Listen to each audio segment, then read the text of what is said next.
महाशिवरात्रि की रात थी। पूरा गांव शिव मंदिर में जलाभिषेक और पूजा अर्चना में व्यस्त था।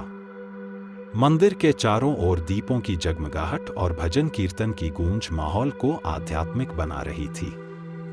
लेकिन गांव के किनारे बसे पुराने हवेली में अजीब सन्नाटा था। उस हवेली को लोग अलौकिक हवेली के नाम से जानते थे, जहां जाने से लोग कतराते थे।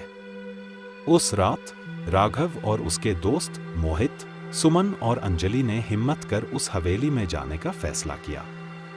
यह सुनकर गांव के बुजुर्गों ने उन्हें मना किया। महाशिवरात्रि की रात इस हवेली में मत जाओ। कहते हैं यहां अलौकिक शक्तियों का वास है। लेकिन युवा उत्सुकता और साहस के नशे में चूर थे। उन्होंने बुजुर्गों की चेतावनी को मजाक समझा और चल दिए। हवेली की ओर जाते समय चारों के मन में डर और रोमांच का मिलाजुला एहसास था। हवेली के पास पहुंचते ही ठंडी हवा का झोंका उनके बदन को कंपा गया। लोहे का जंग लगा दरवाजा जोर से चरमराया और अपने आप खुल गया। उनकी टॉर्च की रोशनी में हवेली की टूटी फूटी दीवारें, धूल से ढके फर्नीचर और मकड़ी के जाले दिखाई दिए। अंदर कदम रखते ही सुमन को लगा जैसे किसी ने उसका हाथ पकड़ा हो। उसने घबरा कर पीछे देखा, पर कोई नहीं था। क्या हुआ? अंजलि ने पूछा। सुमन ने हंसते हुए कहा, कुछ नहीं, शायद मेरा भ्रम था। पर सुमन की आवाज में डर साफ झलक रहा था। वे आगे बढ़े और एक बड़े हॉल में पहुंचे, जहां दीवारों पर पुराने चित्र लगे थे। उन चित्रों में एक महिला की तस्वीर थी, जिसकी आंखें अजीब ढंग से चमक रही थी। अचानक वह तस्वीर जोर से हिलने लगी। सभी दहशत में एक दूसरे को देखने लगे। यहां कुछ गड़बड़ है, मोहित ने कहा। हमें वापस चलना चाहिए। लेकिन राघव ने उसे समझाया, डरने की कोई बात नहीं, यह पुरानी हवेली है, हवा के कारण तस्वीरें हिल रही होंगी।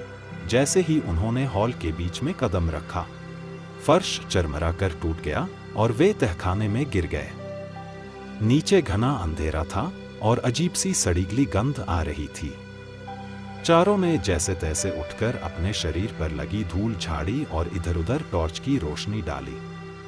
वहां दीवारों पर लाल रंग से कुछ अजीबोगरीब निशान बने थे, जैसे किसी ने नाखूनों से खरोंचे मारी हों। तभी हवा में किसी औरत के रोने की दर्दनाक आवाज गूंज उठी। आवाज इतनी दर्द भरी थी कि उनके रोंगटे खड़े हो गए। ये आवाज कहां से आ रही है? अंजलि ने घबराते हुए पूछा। मोहित ने कांपते हुए कहा, शायद ऊपर से।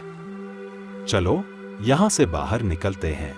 वे बाहर निकलने का रास्ता ढूंढने लगे, लेकिन तहखाने का दरवाजा अपने आप बंद हो चुका था। तभी एक धुंधली परछाई उनके सामने प्रकट हुई। उस परछाई का चेहरा बहुत ही भयानक और विकृत था। उसकी आंखों से खून टपक रहा था और होठों पर भयावह मुस्कान थी। तुम लोग यहां क्यों आए? परछाई ने गूंजती हुई आवाज में पूछा। उसकी आवाज सुनकर चारों के होश उड़ गए। किसी के मुंह से एक शब्द भी नहीं निकला। यह हवेली मेरा घर था और तुमने इसे अपवित्र कर दिया। परछाई की आवाज में गुस्सा था। तभी हवा में जोर का झोंका आया और सुमन अचानक हवा में उठ गई, जैसे किसी ने उसे पकड़ लिया हो। वह चीखने लगी, बचाओ, मुझे छोड़ दो। लेकिन उसकी आवाज गूंजती रही और वह अंधेरे में गुम हो गई। बचे हुए तीनों बुरी तरह डर गए और दरवाजे को धक्का मारने लगे, लेकिन दरवाजा टस से मस नहीं हुआ। तभी परछाई फिर से प्रकट हुई और बोली, तुम्हें मेरी पीड़ा का एहसास नहीं। अब तुम भी यहीं रहोगे, हमेशा के लिए। अचानक राघव को याद आया कि उसके दादा कहा करते थे, महाशिवरात्रि की रात भगवान शिव के महामृत्युंजय मंत्र का जाप करने से हर बुरी शक्ति से बचाव होता है। उसने हिम्मत जुटाकर ऊंची आवाज में मंत्र का जाप शुरू किया। त्र्यंबकम यजामहे सुगंधिं पुष्टिवर्धनम उर्वारुकमिव बंधनान मृत्योर्मुक्षीयमामृतात्। जैसे जैसे वह मंत्र का जाप करता गया, परछाई की चीखें और तेज होती गईं। हवेली की दीवारें हिलने लगीं, जमीन कांपने लगी। लेकिन राघव ने हार नहीं मानी और मंत्र का जाप करता रहा। अचानक जोर की बिजली कड़की और परछाई एक दर्दनाक चीख के साथ गायब हो गई। दरवाजा अपने आप खुल गया और मोहित और अंजलि ने राघव का हाथ पकड़कर बाहर की ओर दौड़ लगाई। बाहर निकलते ही हवेली जोर की आवाज के साथ ढह गई, जैसे वहां कभी कुछ था ही नहीं। तीनों ने मंदिर की ओर दौड़ लगाई और शिवलिंग के सामने नतमस्तक हो गए। उनकी जान बच गई थी, लेकिन सुमन हमेशा के लिए उस अलौकिक हवेली में खो गई थी।